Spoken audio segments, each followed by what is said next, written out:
Alors, nous avons différentes commissions dont il va falloir désigner les membres. Donc, il y a notamment la commission consultative des services publics locaux, avec donc, des informations sur la composition et les modalités de constitution. Qui est-ce qui rapporte cette fois, Gilbert? Je peux le faire.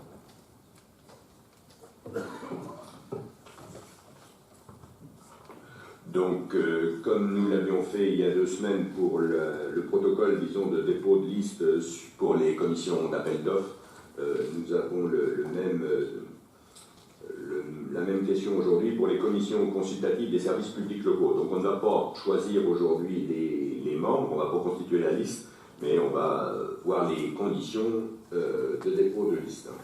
Donc, c'est une commission qui est obligatoire pour les EPCI de plus de 50 000 habitants lorsqu'un service public est confié à un tiers par convention de délégation de service public. Cette commission est composée du président, donc, des membres de l'Assemblée délibérante ou de l'organe délibérant désigné selon le principe de la représentation proportionnelle, des représentants d'associations locales nommés par l'Assemblée délibérante ou l'organe délibérant, et en fonction de l'ordre du jour, sur proposition du président, avec voix consultative, cette fois, toute personne dont l'audition paraît utile à la commission.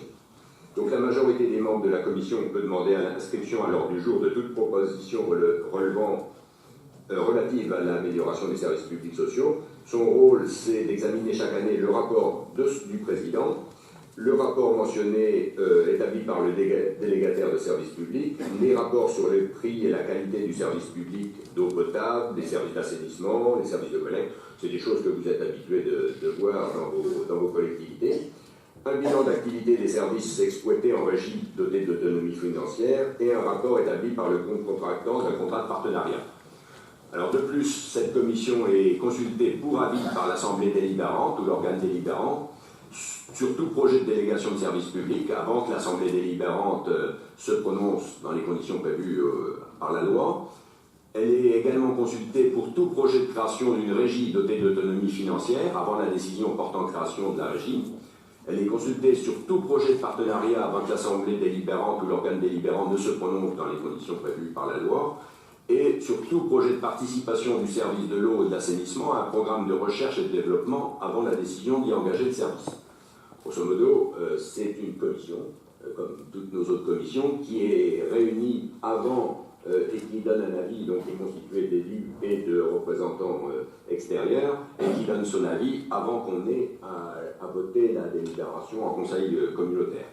Donc le président de la commission consultative des services publics présente à son assemblée délibérante, c'est-à-dire à nous, ou à son organe délibérant, non, c'est-à-dire à la commission ou à l'organe délibérant, c'est nous, avant le 1er juillet de chaque année, un état des travaux réalisés par cette commission au cours de l'année précédente.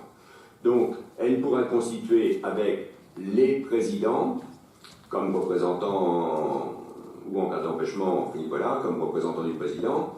Alors, c'est le président, hein, parce que c'est pas les présidents, il n'y en a qu'un, ou en cas d'empêchement, quelqu'un pour le représenter. 8 membres de l'Assemblée délibérante, ou de l'organe délibérant désigné selon le principe de la représentation proportionnelle, la même chose que pour les commissions d'appel d'offres. Donc ça, c'est ce que nous allons devoir constituer pour notre prochain conseil. C'est une liste de 8 membres de l'Assemblée délibérante et 8 représentants d'associations locales nommés par l'Assemblée délibérante ou l'organe délibérant. Donc en fonction de l'ordre du jour, sur proposition du président, avec voix consultative, toute personne dont l'audition paraît utile. Donc ce qu'on aura à constituer, c'est une liste de 8 membres parmi nous, et puis de trouver 8 représentants d'associations locales également. Donc l'élection des membres élus doit s'effectuer en 2 temps. L'Assemblée délibérante fixant les conditions de dépôt de liste, c'est ce qu'on fait aujourd'hui. Et il est proposé que les listes puissent comprendre moins de noms qu'il n'y a de sièges de titulaires à pourvoir, c'est-à-dire que s'il y a des listes de 5 ou 6, c'est possible. Qu'en cas d'égalité de reste, le siège revient à la liste qui a obtenu le plus grand nombre de suffrages. Qu'en cas d'égalité de suffrage, le siège est attribué au plus âgé des candidats susceptibles d'être proclamés élus. Donc il est proposé que chaque liste soit déposée avant midi auprès du président, siège de la communauté de communes, soit la veille du conseil à l'ordre du jour duquel est prévue l'élection, et si le conseil se réunit un lundi, comme c'est le cas aujourd'hui, dans ce cas-là, la date, c'est avant midi, le vendredi précédent. Donc voilà, Monsieur le Président va vous proposer d'approuver la constitution de la commission la commission consultative des services publics sociaux, des services publics locaux, et d'approuver les conditions de dépôt des listes et modalités d'élection comme ci-dessus indiqué. Et donc on aura pour la prochaine fois à constituer des listes, aussi bien des 8 délégués parmi nous et des 8 associations. Merci. Question. Merci Gilbert. Y a-t-il des questions concernant cette création de cette commission? Je ne vois pas de main se lever, donc on va pouvoir mettre aux voix cette nouvelle question de notre ordre du jour. Alors, est-ce que le compte en rebours est lancé? Non, pas encore. Voilà, c'est parti, vous pouvez y aller.